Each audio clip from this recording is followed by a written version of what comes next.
All right, so I've had the Samsung QLED Q7C for about a week now, and so this is my 1 week review. It's not my final review. These aren't my final thoughts. I'm still playing with it a lot and checking everything out. But in short, it's got a great picture. A lot of people have talked about that QLED is a lie, that it's not as good as OLED. I've gone to Best Buy and compared side by side some QLEDs and the Samsung's QLEDs, I'm sorry, and some OLEDs, LG and Sony. And I will definitely say that the QLEDs are brighter. They are definitely have a brighter picture than the OLEDs can produce. But on the other hand, it doesn't have pure, true blacks. It is still, this one's an edge-lit TV. They're edge-lit or backlit. So because of that, you aren't going to get true blacks. But I will tell you, when there's no picture on the screen, it's really hard to see that the TV's on. So it does a way better job than normal LCD TVs at blacks. Um, HDR, I'm sold on HDR. It does look beautiful. 4K does look sharper. I will say that I have to look real close and switch back and forth between the HDR on and off to really see the difference. When I'm just watching it, it looks like a sharp picture. I don't know, oh, hey, that's the HDR, or hey, that's the 4K. It just looks good. I will tell you on this TV, though, I had a hard time getting HDR to work right. And I found that when you really have it working right, that in the left here, when you go to settings, it'll actually say HDR there. If you have HDR plus turned on, that's emulating HDR for non-HDR content. And true HDR content doesn't look that great when HDR plus is turned on. It does make non-HDR content have a close to true HDR feel, but it also kind of washes out the details on the pictures. When I was doing gaming on it, I could really see that the details get washed out as I turn the HDR plus on and off. So I'm personally not going to use it, even for non-HDR content. So on the HDR setup, I have found that you do have to go into settings. You have to go down to general, and then from there to external device manager, then from there to the HDMI UHD color, and turn it on for which input you want it on. I've turned it on for all of them. I only turned it on for the one that had my PlayStation on it when I was setting my PlayStation. Then couldn't figure out why I couldn't get the Xbox One S to do HDR. So once I had to turn it on for that, I turned it on for all of them. I will tell you though, in this picture, the C is for the curved screen. The curved screen is nice. When you're watching TV, you don't even notice it's curved. It's just natural. There is one downside. When I have the overhead light on in our living room, I see a strong glare. And the glare actually kind of spreads across the screen too. It really is annoying. Other than that though, as long as I got the overhead lights off, the curved screen is great, and it does help have a better viewing angle on the sides. A lot of people say, oh, I think curves just, junk. It's just a gimmick. It really does help with the better viewing angles. That's the other thing, is that this does not have perfect viewing angles. When I look at it from the side, I can see that the colors are slightly darker or brighter depending on the angles I'm at. It's good, but it's not perfect. It's not as good as they say it should be. For the picture I'm using right now, the best picture I've been able to find is 4K Ultra HD Blu-rays on the Xbox One S. The wall mounting, the bolts that you need for it are longer than any wall mounting kit comes with. So if you're going to buy a wall mounting kit, definitely get the bolts that the manual suggests, so you have them there and ready when your wall mount shows up, or if you're buying a wall mount at the store and buy it at the same time. I use the speaker sound bar usually. I took that off and been testing the speakers. They're actually, for big speakers, built into a very thin TV.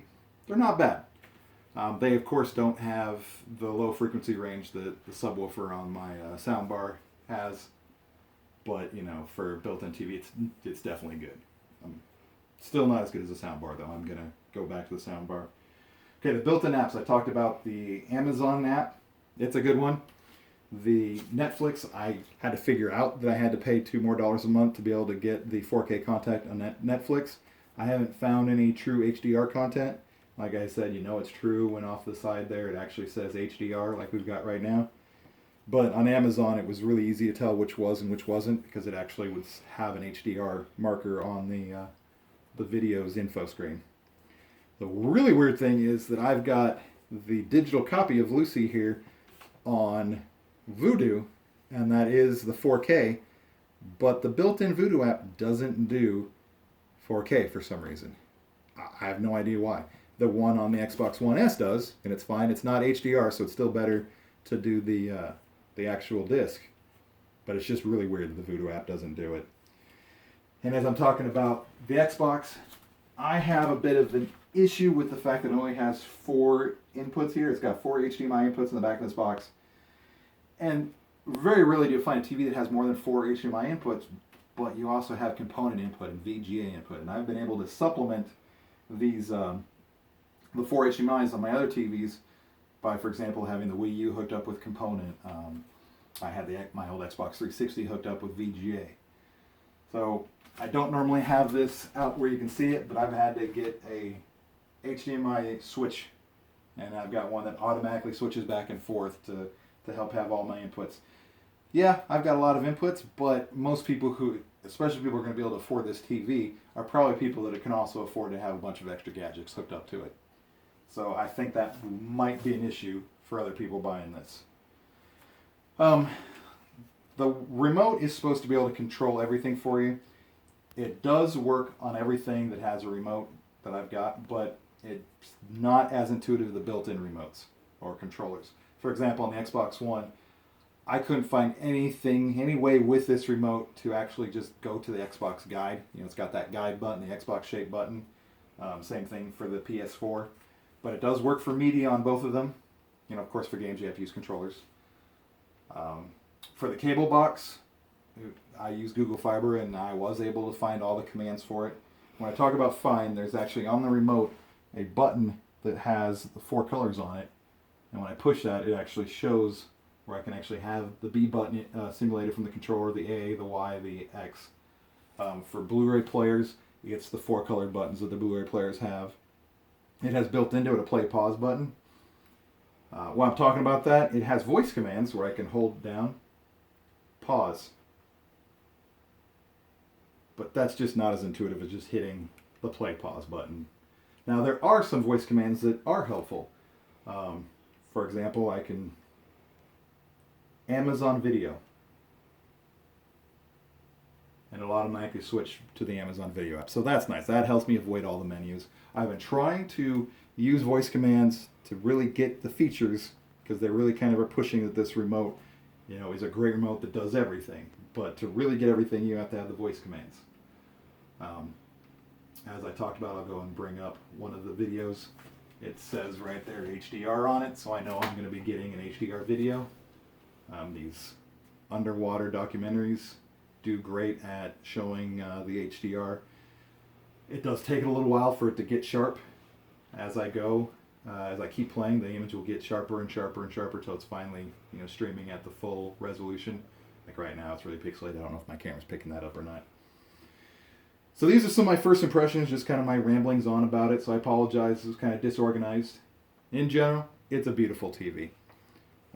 I think that the upgrade to HDR and to 4K are both noticeable upgrades, but I do have to look to notice them. It's not a standout, like, wow, like HD was when we upgraded to HD from, you know, regular picture tubes.